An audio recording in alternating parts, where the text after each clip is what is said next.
Self-Censorship by Lisa Hardy Hicks. Have you ever thought to yourself, I'm not sure I should say this or not. I really don't want to offend anyone. If you have, then you have used self-censorship. You have decided whether or not it's in your best interest to say something or not say something. The article I chose to discuss is Self-Censorship in Freedom by Peter Wood.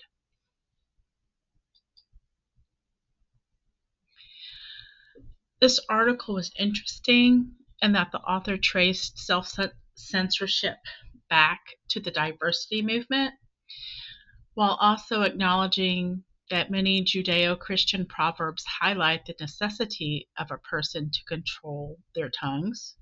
So we know it has been an issue for as long as people have been around.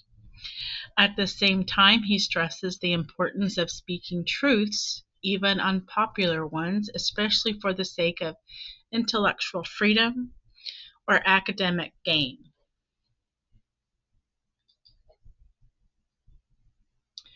The problem with self-censorship is that there are times when trying to be politically correct that people tend to agree with things that may not necessarily be true or not based in fact, because they just don't want to speak up and offend someone.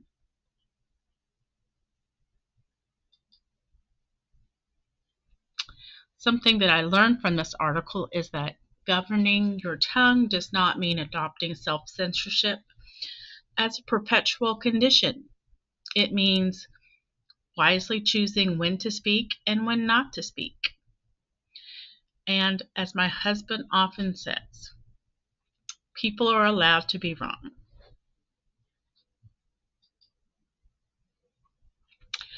When it comes to library collections, building a children's library book collection, there might be a time when you have to decide whether to keep books with wide commercial appeal, such as Disney books, which are usually pretty low quality in the fact that there's a lot of words and not a lot of substance, or ditch those in favor of higher quality books. While there's room for those Disney books in a library collection, the majority of the books should be books that feature quality elements such as voice, well-defined themes, good plots, and good characters, and that make good read-alouds.